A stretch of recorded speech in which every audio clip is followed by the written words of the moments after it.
Very nice. Very nice. All right, Very, gentlemen, welcome very to our nice. discussion. Andy, I want to know first off, what are you playing? I'm playing a 40-year-old Les Paul. Oh, Sweet. just name dropping.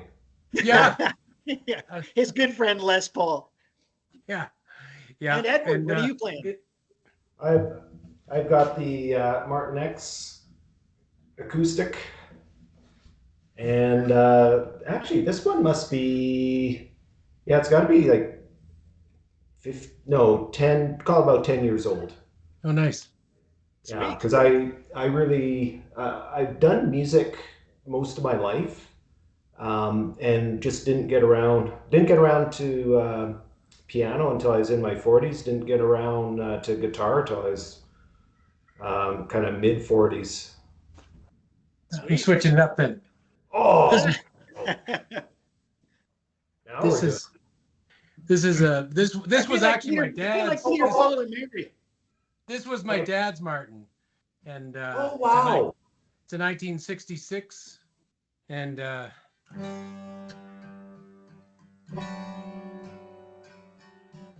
it's quite a nice sound. Oh, love it, love it. I don't know if you can hear it through the mics.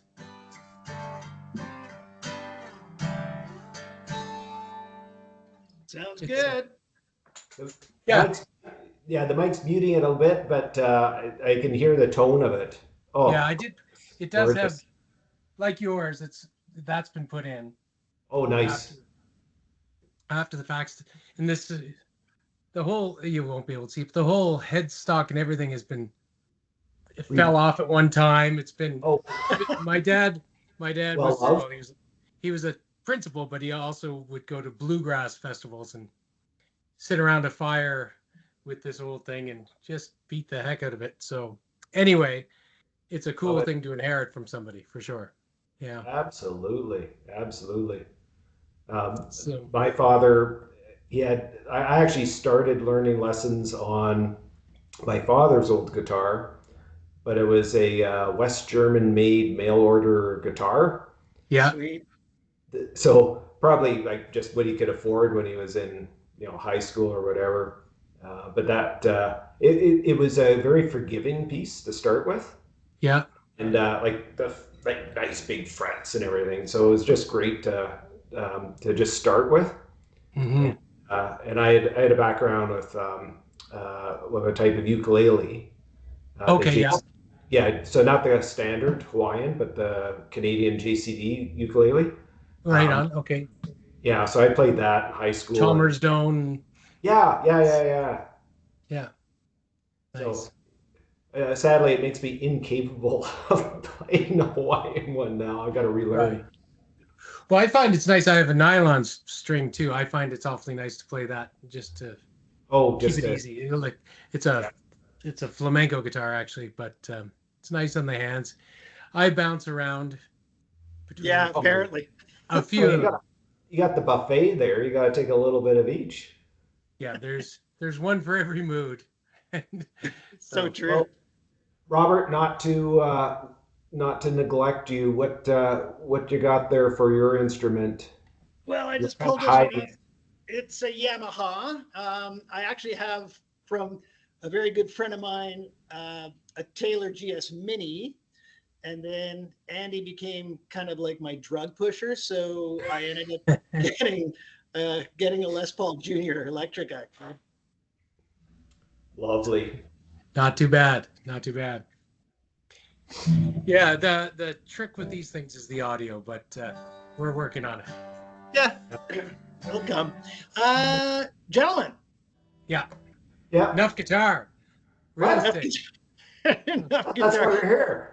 Yeah, It is. Let's talk stuff about real estate. So Edward, very topical because you were kind of like um, a real great example of what downsizing means, right? So I was telling Andy a little bit about it, but Edward started off, not started off, but Edward went from a giant house in the suburbs, like giant.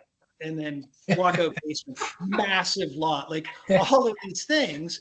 And then, all of a sudden, I guess, Edward, what happened? You woke up and said, hey, I want to move to a condo that's a quarter the size? Well, and actually, Robert, I'll back up even more because you and Kim followed us on the journey when we were Yeah. back in Shaughnessy. So we were at kind of an inn. I'm going to call it like just a typical Calgary suburban that was fast built back in whatever the last boom before the last one was. Yeah. And great, raised our kids in it, but we were okay playing floor hockey on the floors and whatnot, and trashed it and did a little bit of an upgrade, but wanted to have that estate home, build it and build a dream home. We did that, and then fast forward, great memories. We hosted tons of events for kids' activities and our own activities, and then it was all of a sudden one kid was announcing he might be moving out for work, and the other one was about to go to university. So it was like, oh crap, we're going to be empty nesters here pretty quick. Right.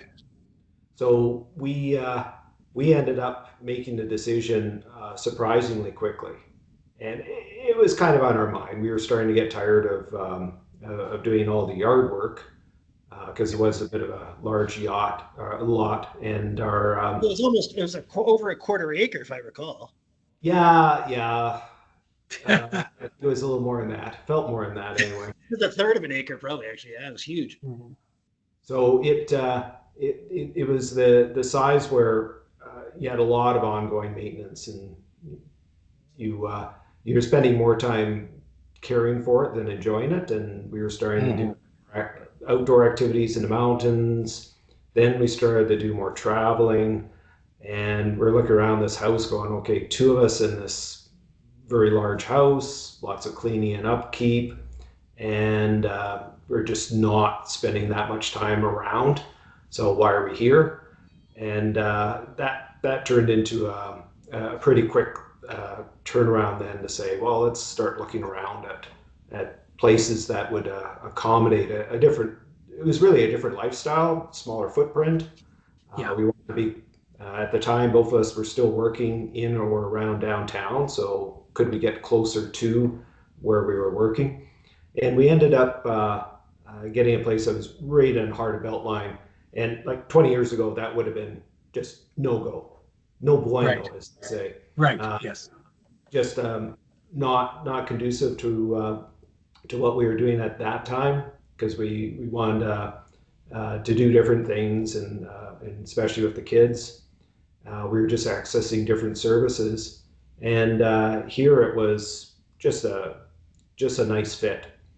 And I remember we sold the big house. We had moved into the condo, and we kept telling Robert and Kim that, yeah, we got this condo in the city, but we're gonna be bored. We're gonna need to find something to do. Maybe we should start looking at a second place in Canmore or something.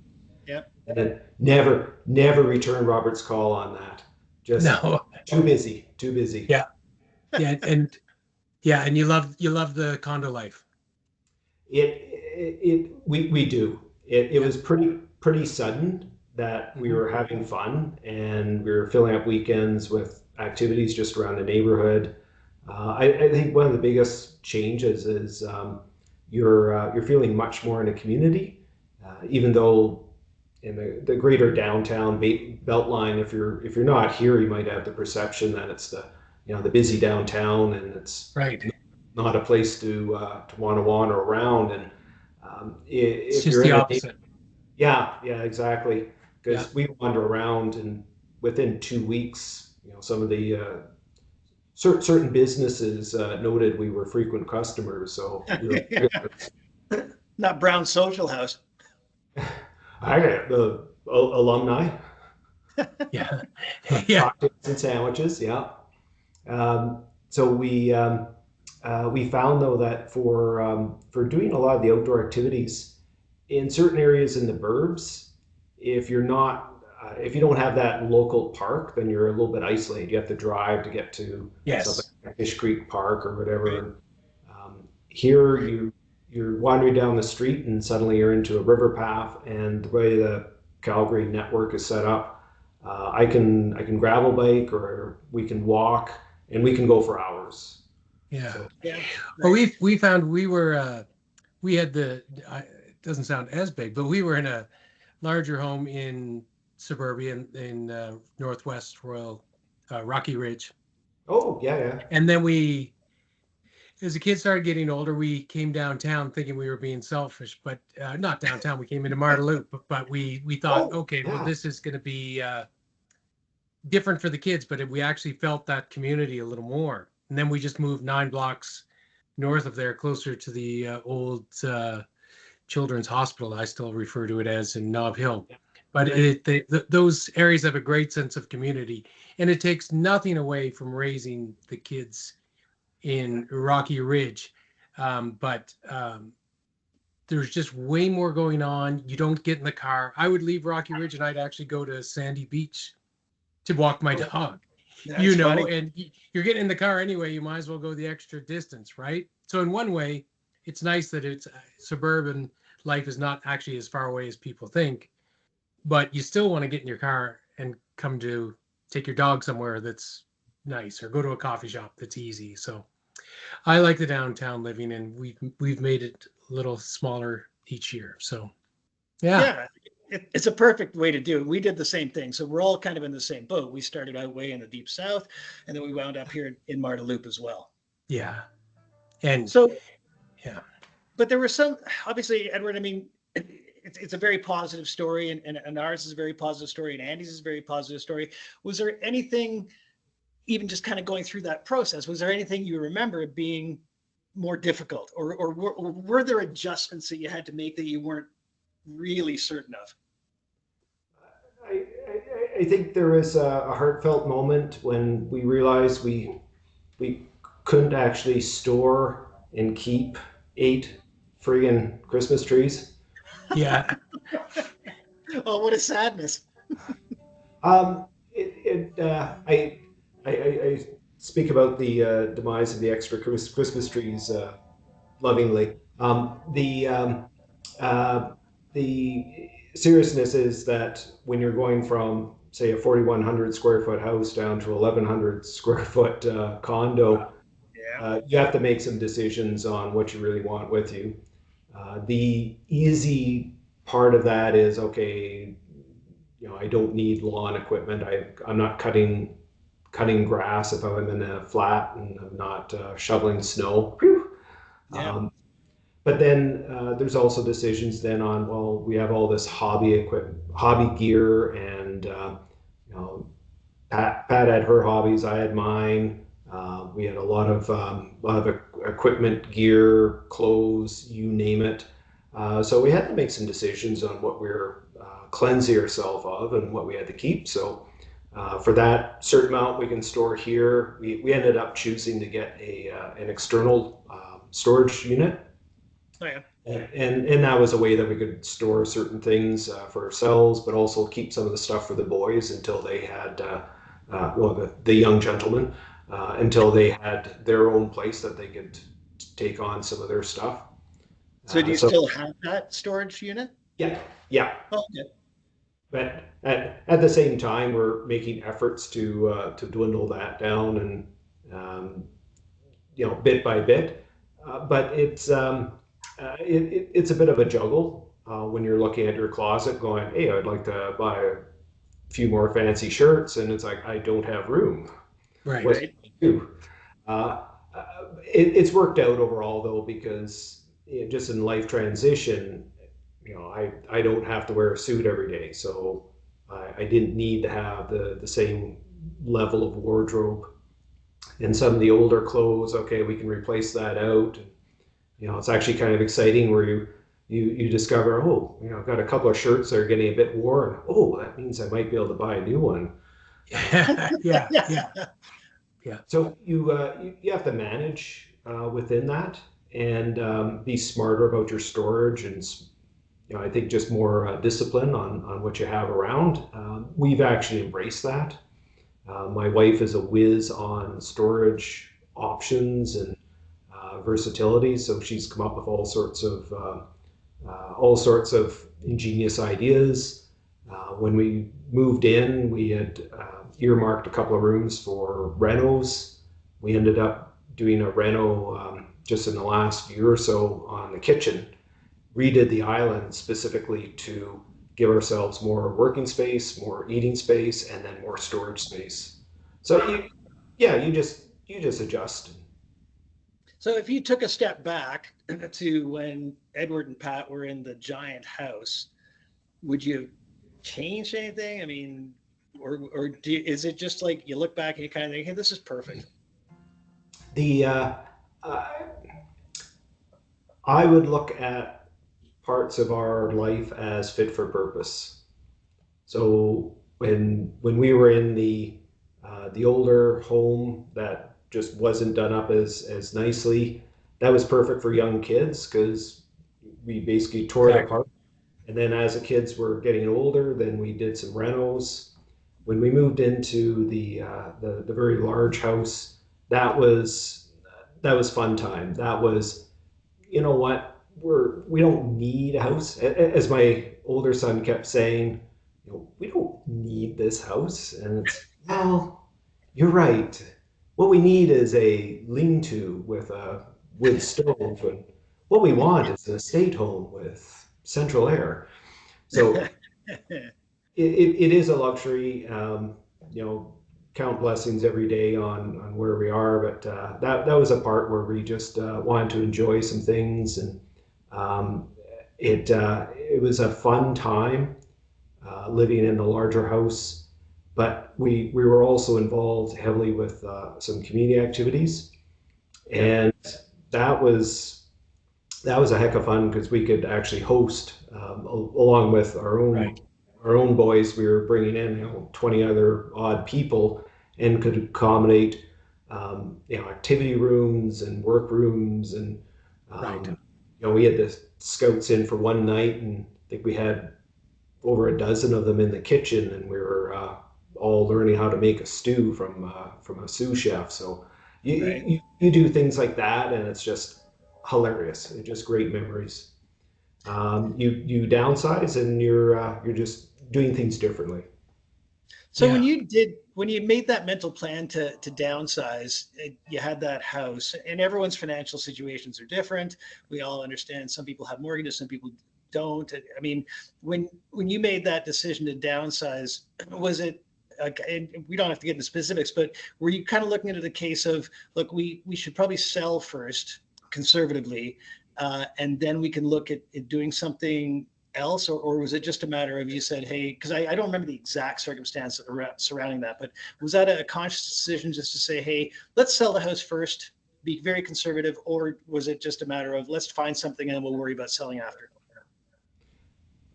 Actually, it's a little fuzzy to me too. Right. I think our thought was, given the marketplace, and given that we weren't 100% confident on what we were getting ourselves into, we wanted to hunt first and at least get an idea of what we could move into. Right. And so I think it was a bit of a iteration that we were hunting. If you remember, you were taking us around town, showing us different locales. We would then start gravitating around the Beltline area, and then when we decided, okay, let's get more on that. I actually can't remember which happened first. If we had if we had purchased Yeah, first. I'm fuzzy on that too, to be honest. Yeah. Yeah. I think we purchased first. I'm listening for a voice in the background to correct me. So on that note, like, Andy, like, how would you look at that as a mortgage specialist? Well, again, everybody's in a different situation, right? If Yeah. you're a family that requires a mortgage, like I have a lot of clients that are in their 60s and 70s and on. You know, it's no shame to have a mortgage. Mortgage brokers will tell you, you know, but there can be some problems, and it's worth talking to somebody. I mean, if you have your existing house, unfortunately, a lot of older people that don't have an income anymore need to sell first before they can buy. Right. People might consider when they're in their starting to look down the road, when they're in their late 40s or whatever it is, maybe having a secured credit line that only costs you for what you use on your current home. So if you ever make that transition, you might say, I don't need X hundreds of thousands of dollars on credit line, but it might be nice to have it there for that exact day where you could go, okay, we haven't sold yet, but we have enough in this credit line. We could buy the downsized version. Credit lines are typically 65% of the value of the house, so that can get you quite far along. And then when Sure. you sell your house, you can pay it back. So the transition to downsize for people that do need financing can be a little trickier than it should be, in my opinion, because people have been good people and paid their bills all their whole life, and now they're doing something very sensible financially and lifestyle wise, and there can be a lot of obstacles. So it's a good idea just to get prepared for that. That's all I would say. Oh, Yeah. okay. No, that's interesting. I mean, you wouldn't think that, right? You think if you have that. Well, I get phone calls all the time, as you can imagine, that well, they've got this house, we're going to sell it. It's, they don't have a mortgage, or it's a small mortgage, and oh, she used to be an X whatever big job, so they're fine. Right. Well, fine. Do you have access to, you know, 7, 8, 900 grand? Not many of my clients do. I mean, Yeah, no, that's the thing. when people do, they should be grateful for everything that's happened to get to that stage. But no, it can be a real trick. But everybody's different, right? So again, if you don't think of mortgages as your financial plan, which we'd all be smarter, I think, if we did think of it that way. But a little planning. You just don't end. You quit your job. You retire. This is great. Now I'm going to go buy that big house, and the bank goes, no, you're not. Everything's based on monthly income. Mm-hmm. So you're either going to take more out of your investments, which screws up your plan, Right. or you've got to sell that other house first. So every situation's different, and that's why I'm not a fan of those 1 minute pre-approvals that you see advertised, because Yeah. everybody's going to be a little different going into these big life changes, So Yeah, it's a big. that's It all is. I would say. It's worth Yeah. talking to somebody well in advance. Even, I always say nobody says good morning to me. They just say, what's your 5-year? That's it, right? But they might actually ask which lenders have like a secured credit line for my future. You might pay 0.1, 0.2 more on your rate. You might or you might not. That's okay. It's part of the plan to get you there, beyond just that 0.1 lower than the next guy. I'm doing that. So I think it is really worthwhile just to think about it and talk about it and start preparing, maybe decades more earlier Right. than you expect. It's not Yeah. about every 5 years when you renew. Yeah, that's That's funny. all I'd That's say. interesting. And have a place big enough for lots of guitars. Yeah. That's what I would say. Or at least one in the corner that you haven't touched in 8 years. Yeah, they haven't seen for 8 years. Yeah. Edward, you want That's to all play us a little something? That's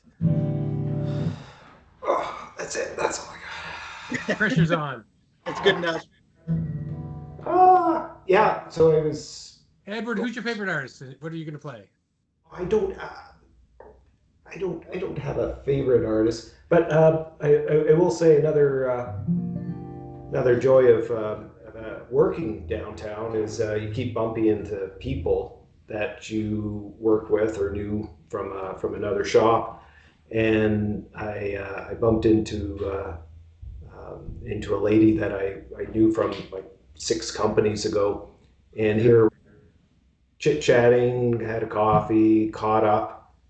And all of a sudden we started talking about music, and then she mentions, oh, a couple other guys from the same company, jam with her. Well, one thing led to another in the conversation on guitars and music, and then we realized, hey, our offices are pretty close. Why don't we just bring in guitars and then Cool. find a quiet Oh, spot? awesome.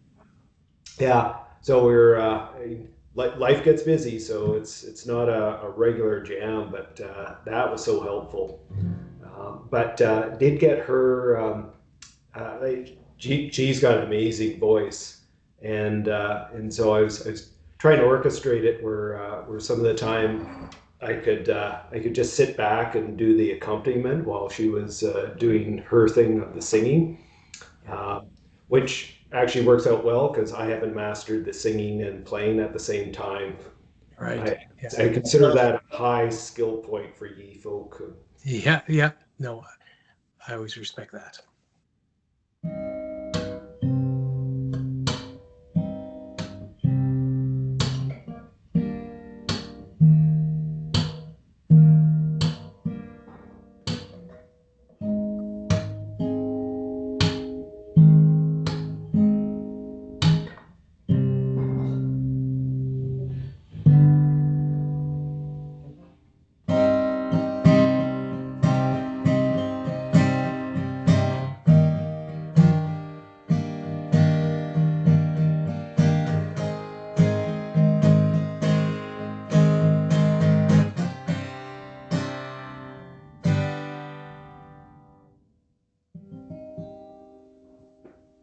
Nothing like a Martin. Sounds nice, Edward.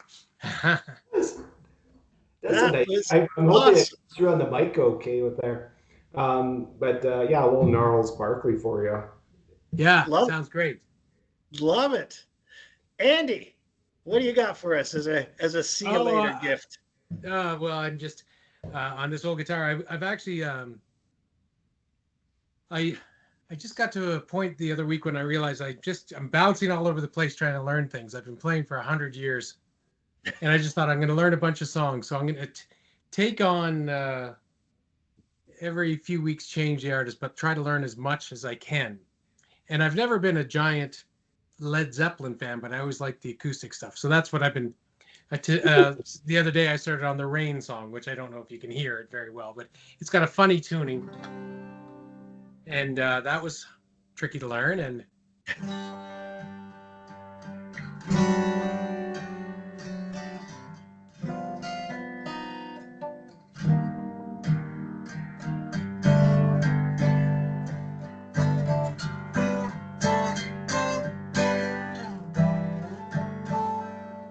And on and on. But that's what I'm doing. Nice. See if I can get through. I don't even know all the different ones that I should learn, but there's a fair amount of nice acoustic stuff that Zeppelin do. So that's my goal for December, unless when rates drop, I get so busy with mortgages that I'll come back in the new year and learn some Jimmy Page. But anyway, Sweet. Yeah. hopefully Gentlemen? meet you in person someday, Edward. That was really nice. Nice talking with you.